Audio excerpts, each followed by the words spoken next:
Hello everyone. In this video I'm gonna talk about the strategy I use to do duo and 200 idol score achievements simultaneously in the new dungeon war.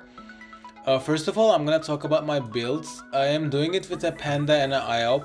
The Panda is full tank and the IOP is full agility. And so let's start with Panda. It's a pretty standard build. You have your full tank build, all 50% resistance and high health. I am a couple important things though. I am using a platypus instead of a snow fox because I need low initiative so that the IOP starts first. This is important because you want to let the IOP play however it wants, and then the Panda will pick it back up so that it makes sense.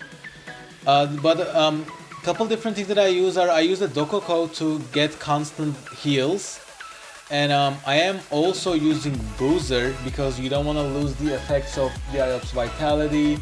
You use the fermentation shield, and also the most importantly, you're using the prohibition spell, which gives you invulnerability from melee range, which is really important. You cannot do this duo without it.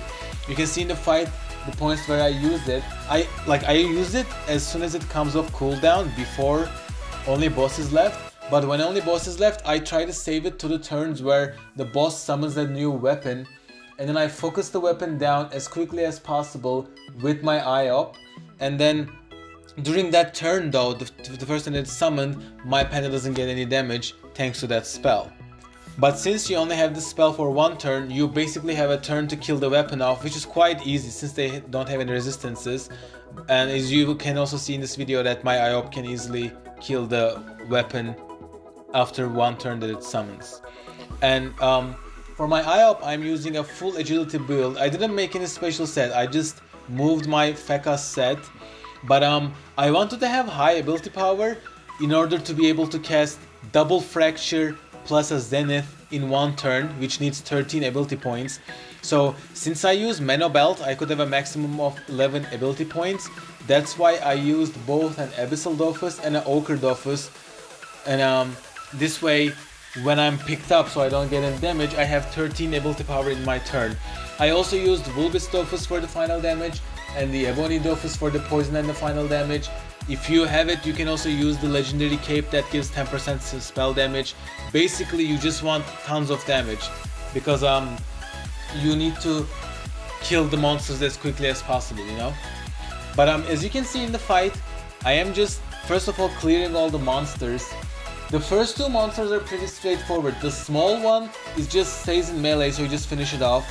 The tall guy who has a scary AI, you can either damage it some to health, and then after it runs away, the IOP can run at it, jump at it, and finish it off, which I did at some tries. If it's in melee, it's no problem. You just finish it off. But for the last guy, it's more important. Because the last guy has the two-phase thing where you cannot do damage to it from melee in the first half. So what I do is, again, make use of the melee invulnerability spell.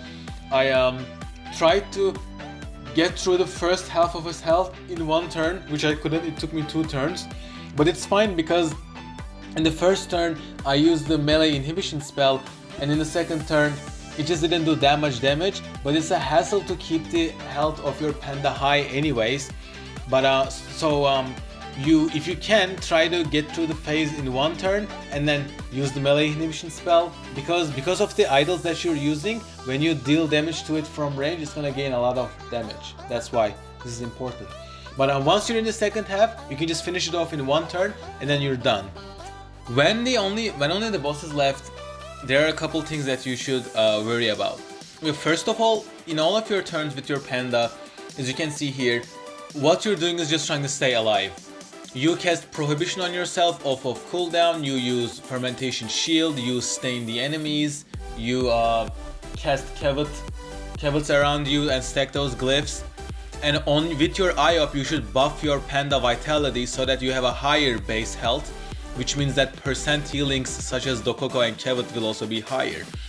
The melee invulnerability spell, the Prohibition, is actually really crucial once only the boss is left. Once only the boss is left, you shouldn't use it off of cooldown, but rather use it on the turns that the boss will summon the weapon. So you control this since the boss summons them depending on their health. You know that in the turns that boss summons it, you should use the prohibition spell to avoid the damage, because the boss will switch places with the weapon and that can deal a good amount of damage, and the weapon itself does a good amount of damage as well. And another important thing is, since this shield only works from melee range, you should be in the melee range of both the boss and the weapon.